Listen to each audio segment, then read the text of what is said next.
What was your effort? Done helping others moment? Was donating baby/toddler clothes to a mom in need through one of those Facebook donating pages. She didn't have a car. I did, so I drove 30 minutes away to deliver the stuff all for free. Got in a bad accident less than 5 blocks from her house. So I texted her to see if she could come get what she was able to because my car was totaled. She wouldn't walk the 4 blocks, then reported me to the group and got me kicked out for not following through. I ended up with a fractured sternum. Yeah, peep, that's beep. Never again. I'm a teacher. A parent of a former student contacted me in an emergency situation. Couldn't afford to pay bills and needed help. She was super helpful to me in my first year teaching, so I asked friends and family to help out and raised her about $2,000. Never again. She has contacted me every few weeks since then, always with a new reason why she needs more money, and when I offer food and clothing resources, she refuses it. It has placed me in such an awkward situation, and I regret ever trying to help her out in the first place. I have neighbors across the road who we extended ourselves to help out because they had young kids and seemed to be struggling. Well, they were really starting to take advantage to the point where we couldn't walk out of our house without them literally yelling for us because they needed a phone, a ladder, money, someone to drive them somewhere, diapers, our Wi-Fi password, our wood, etc. etc. This started happening every day and multiple times a day. It became ridiculous and oppressive. They have since pulled that speep with everyone else on our road, wearing out one generous person after the other. Once you realize people are merely moochers and are content to remain so, that's when you're done. My mother and her new husband had moved into a new place and invited all the kids over for Christmas. In previous years we would buy a whole turkey dinner from somewhere so no one me had to cook. So imagine my surprise when my husband and I walk in. My mother walks out of the kitchen, hands me a spoon and says, "Good, you're finally here," and goes to sit down in the living room. After a quick and awkward conversation, it was determined that my job was to make sure everything currently in progress or not even started got to the table on time, while everyone else socialized. Basically, I was the help and should have realized that. So any feelings I had about that were my fault. I was a good cook, and my mother taught me everything not, so I owed her.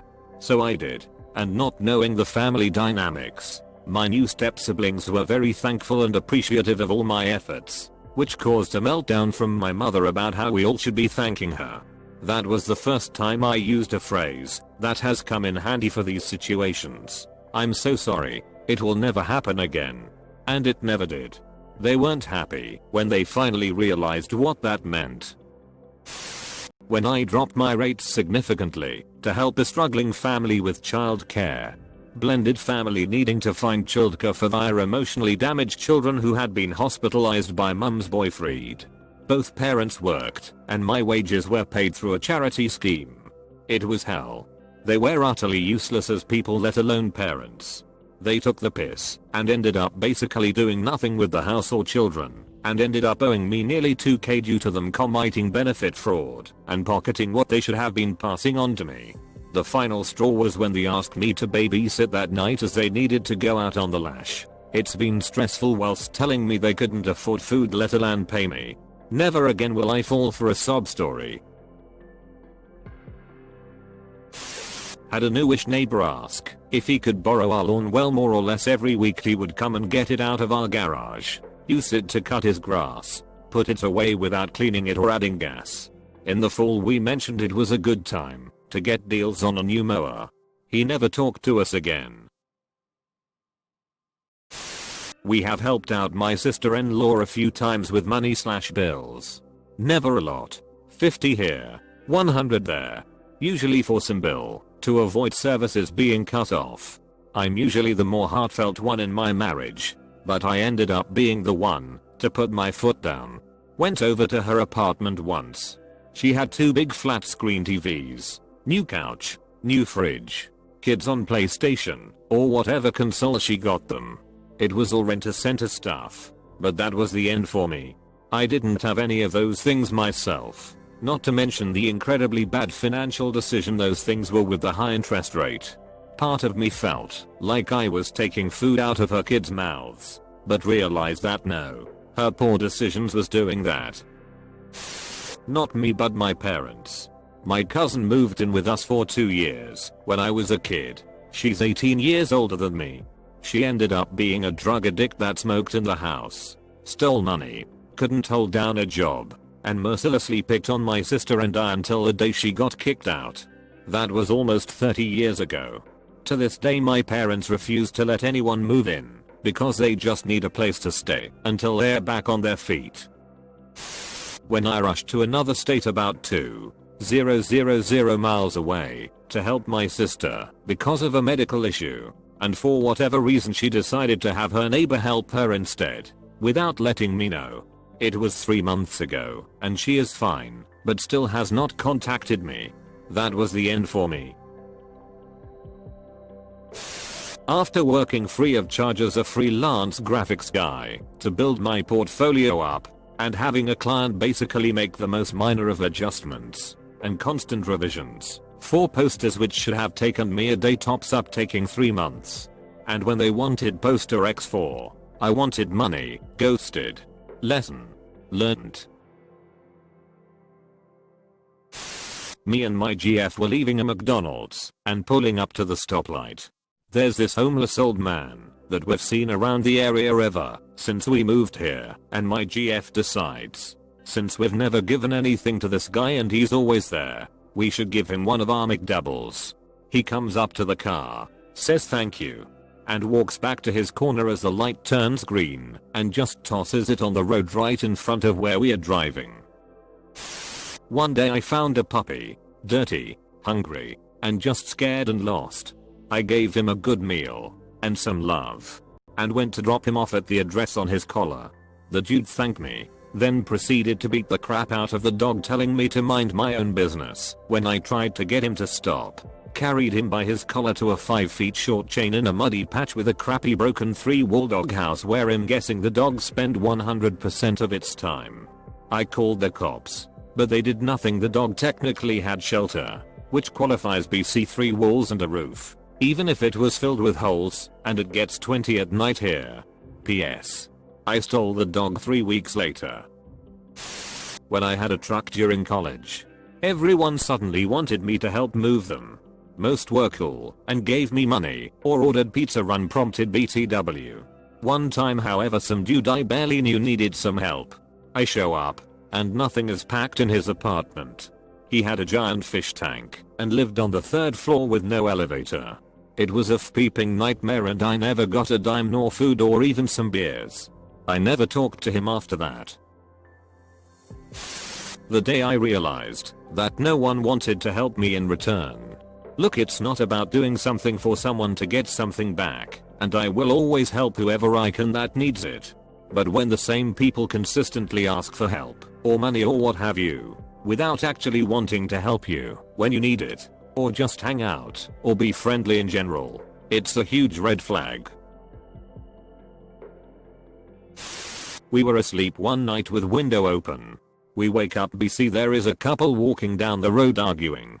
The girl is closer than the guy. Next thing we know, the girl is banging on door begging to come in. We call police. They get there and couple gone. They tell us that's a common ruse being used in area to get you to open door so they can rob you. When a good friend of mine that I worked under had cancer and wasn't able to pay some bills, I loaned her $200 just to help.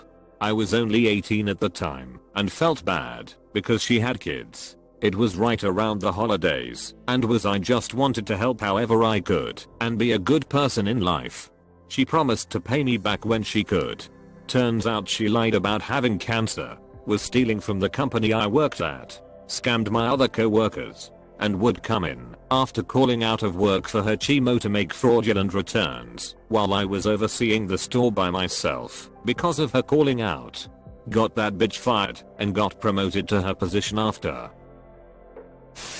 Somebody put one of those free items sites on Facebook that she needed an outdoor playscape thing for her kids who were going crazy during quarantine.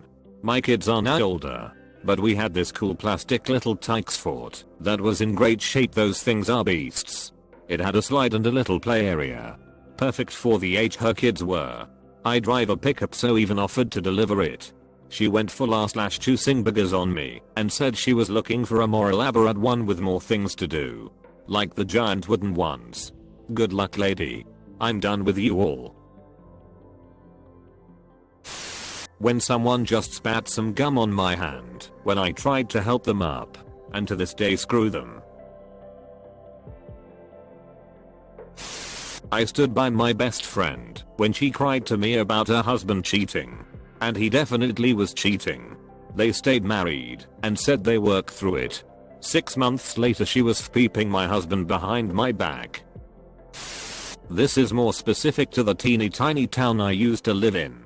Used to believe I was valued by the community. Used to actually believe in that community spirit. That soul, if you will. I had seen it and participated in it. When I left my marriage of almost 13 years. There had been about 10 years of domestic violence. I well and truly thought the community would help me out if I needed it and reached out, as I had seen so many other times in the 15 years I had lived there. Nope. Got quite the opposite. Nobody believed me. People who I thought were friends disappeared. People who I thought were friends played the "it wasn't really that bad, was it?" card. People that I thought I could trust to help keep me safe by not tell anyone where I was living went straight to my abuser with that info. Hardly anyone would even speak to me, even just to say hi, when I needed acknowledgement most. Last 2 times I've helped push someone out of mud/snow in the winter, they've slammed the gas pedal down, coated me in mud, and as soon as they were free of the mud just kept driving without so much as a thank you. I've stopped helping people stuck in the mud/snow. I wouldn't say I'm done helping others, but I changed the way that I do it. A homeless man asked me if I would buy him something from the store. I did it. Then he tried to trick me into buying more. His scamming strategy was pretty clever, and I can see how people fall for it. But I caught on, thankfully. Now I focus on broad community initiatives, and if I do give someone something, it's only in situations where I know I'm 100% safe and can leave immediately. I often donate to causes I feel strongly about and still do to this day. Now typically it may not be a ton of money, 20/month as an example, but my rule is, if they contact you for more money you're likely going to have to discontinue.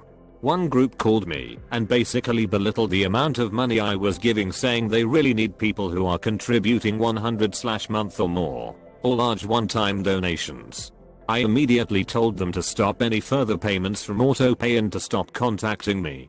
It makes me reconsider charitable giving altogether.